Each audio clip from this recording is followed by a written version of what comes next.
एक बार भगवान बुद्ध के दो शिष्य उनसे मिलने जा रहे थे। पूरे दिन का सफर था। चलते चलते रास्ते में एक नदी पड़ी। उन्होंने देखा कि उस नदी में एक स्त्री डूब रही है। बौद्ध भिक्षुओं के लिए स्त्री का स्पर्श वर्जित माना जाता है। ऐसी दशा में क्या हो, उनके मन में यह विचार चलने लगा। वो काफी परेशान हो गए। दोनों सोचने लगे कि इस स्त्री को डूबते हुए नहीं देखा जा सकता, और यदि हम इस स्त्री को बचाते हैं तो हमारा भिक्षु धर्म नष्ट हो जाएगा। उन दोनों भिक्षु में से एक ने कहा, हमें धर्म का मर्यादा का पालन करना चाहिए। स्त्री डूब रही है तो डूबे, हमें क्या। लेकिन दूसरा भिक्षु अत्यंत दयावान था। उसने कहा, हमारे रहते कोई इस तरह मरे, यह तो मैं सहन नहीं कर सकता। इतना कहकर वह पानी में कूद पड़ा और डूबती स्त्री को पकड़ लिया।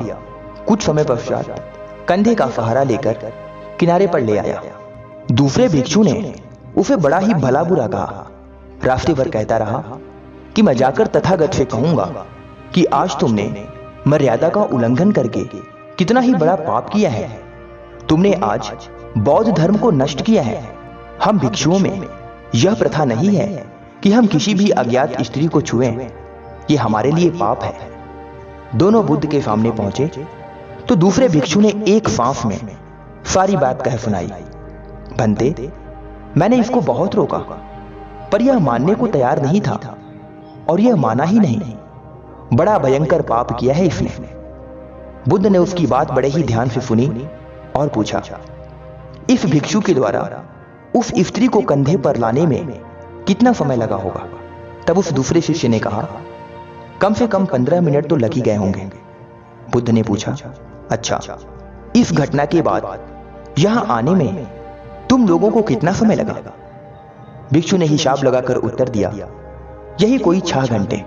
तब उस भिक्षु की बात सुनकर बुद्ध ने मुस्कुराते हुए कहा, भले आदमी, इस बेचारे ने तो स्त्री को 15 मिनट ही अपने कंधे पर रखा, लेकिन तुम तो उसे 6 घंटे से अपने मन में बैठाए हुए हो।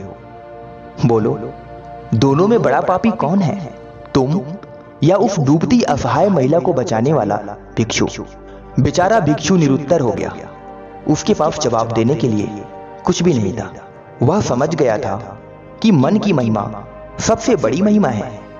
व्यक्ति का विचार ही उसे सही और गलत बताता है। किसी को स्पर्श मात्र कर लेने से कोई अछूता नहीं होता, और ना ही उसका धर्म भ्रष्ट होता है।